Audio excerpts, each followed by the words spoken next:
महात्मा बुद्ध कहते हैं, आप तब तक उस मार्ग पर नहीं चल सकते जब तक आप खुद अपना मार्ग नहीं बना लेते। लोग सवाल पूछते हैं, मेरा मन नहीं लग रहा, मैं क्या करूं? मैं मन को शांत करना चाहता हूं, एकांत करना चाहता हूं, मन को साधना चाहता हूं, हर तरह के फालतू के विचारों से मुक्ति पाना चाहता हूं, पर मेरा मन कहीं लगता ही नहीं, वो हमेशा भटकता रहता है।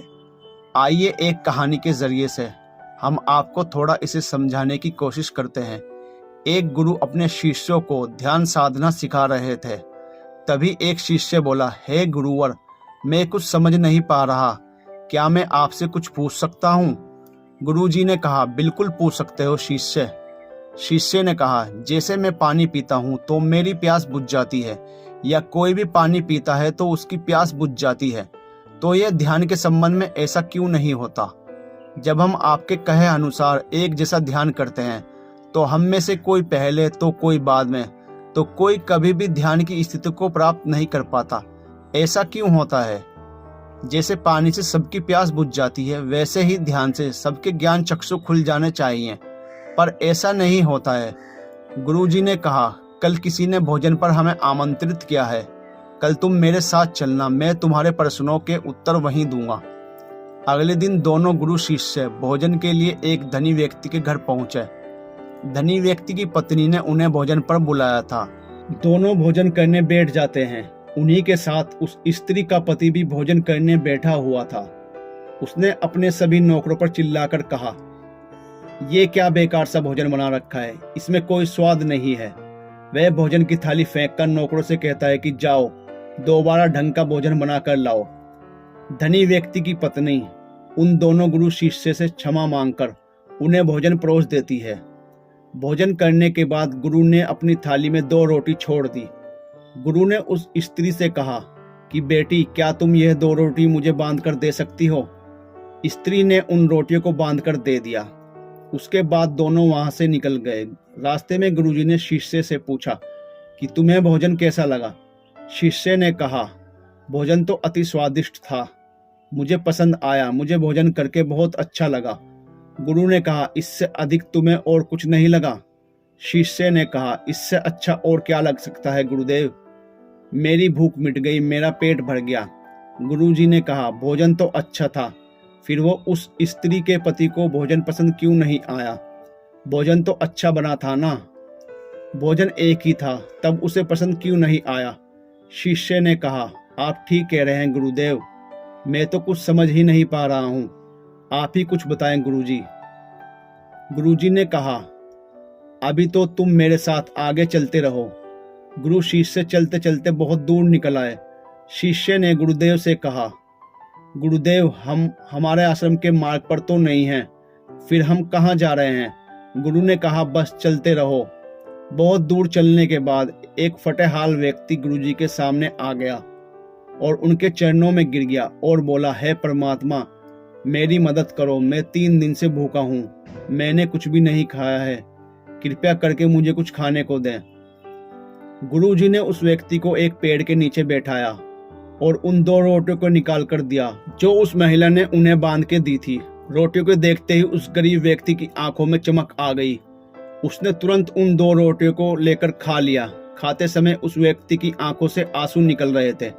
वो रो रहा था और खाता जा रहा था और हाथ से इशारे कर रहा था, जैसे वो किसी अदृश्य शक्ति को कह रहा हो, तेरा धन्यवाद इस रोटी के लिए। खाने के बाद उसने गुरुजी को प्रणाम किया और धन्यवाद कहा। गुरुजी ने उस व्यक्ति से पूछा कि भोजन का स्वाद कैसा था? उसने कहा, स्वाद तो था ही नहीं, केवल जीवन था, परमात्मा और ईश्वर था। ये रोटियां नहीं थी, ये तो साक्षात जीवन था।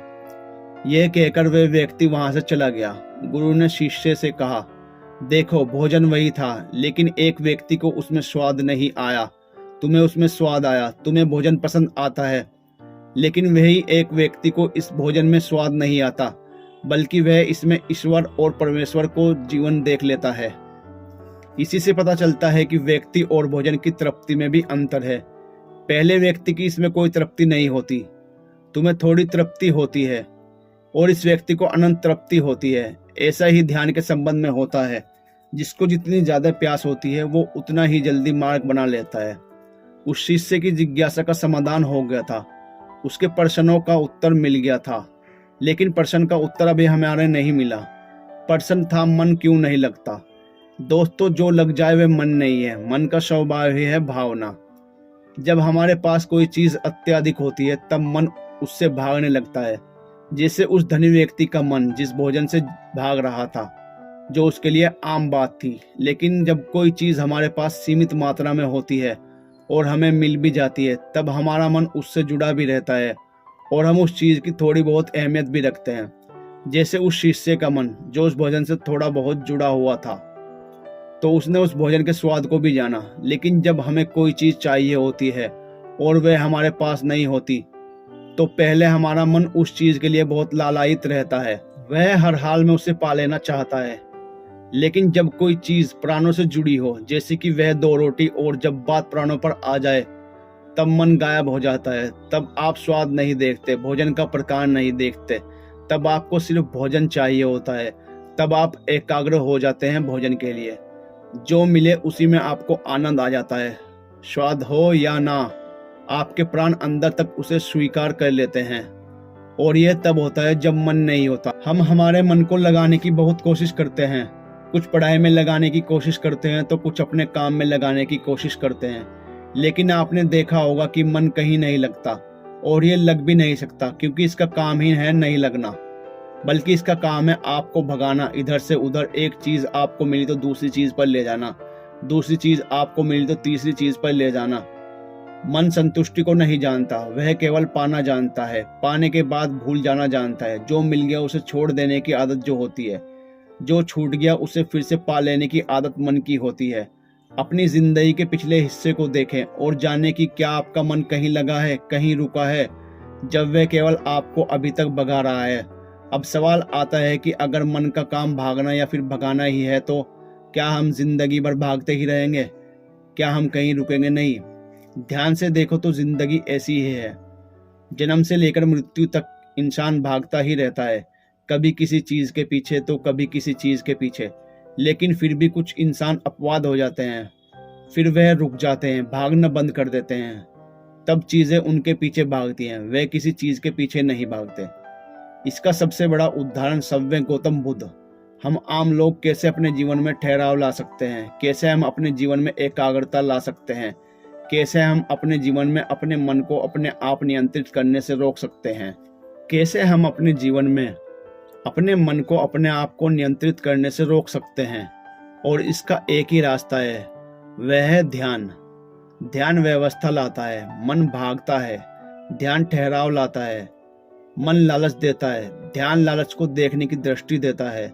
मन कहता है दूसरी चीज को पकड़ लो, ध्यान कहता है कि जो मिला है उसे जान लो। ध्यान एकाग्रता लाता है, लेकिन ध्यान को लेकर भी हम भ्रमित रहते हैं। ध्यान का मतलब आंखें बंद करके बैठ जाना नहीं। आंखें बंद करके बैठ जाने को ही हम ध्यान समझ लेते हैं। एक छोटी बच्ची बहुत अच्छी बांसुरी बजाती है। जब वो बांसुरी बजाती है तब उसके सुर में खो जाती है, तब उसका मन गायब हो जाता है। उसके प्राण केवल उस बांसुरी की धुन में ही रम जाते हैं और यही उसका ध्यान बन जाता है। लेकिन ऐसा इसलिए होता है क्योंकि इस लड़की को उस बांसुरी में रस आता है, आनंद आता है। यही उसकी प्रकृति है। वो वही कर रही है जो वो हो सकती है। एक अध्यापक है, जब वो अपने छात्रों को पढ़ाता है तो उसमें खो जाता है। वो अपने प्राणों से उस पढ़ाने का आनंद लेता है, उसमें उसकी रुचि है, यही उसकी प्रकृति है। जब वो पढ़ा रहा होता है तब उसके मन में कोई हलचल नहीं होती। तब वह ना तो भूतकाल की बात सोचता है ना भविष्य काल की। वो केवल वर्तमान के क्षण में ही रहता है और यही उसका ध्यान है। जो व्यक्ति जो है, अगर वो वही होने लगे तो उसमें स्वतः से ही ध्यान घटित होने लगता है, वो एकाग्र होने लगता है। लेकिन जब व्यक्ति कुछ होने की कोशिश करता है तो उसका मन हावी होने लगता है, एकाग्रता टूट जाती है और तब हम भागते रहते हैं, सब कुछ पा लेते हैं, तब भी सोचते हैं कि कुछ रह गया है। और ये अधूरापन कभी पूरा नहीं होता, क्योंकि जो आप हो सकते थे, जो आपकी प्रकृति थी, वो आप नहीं हुए, बाकी सब कुछ हो गए। ऐसे ही आप हमेशा अधूरे रह जाते हैं।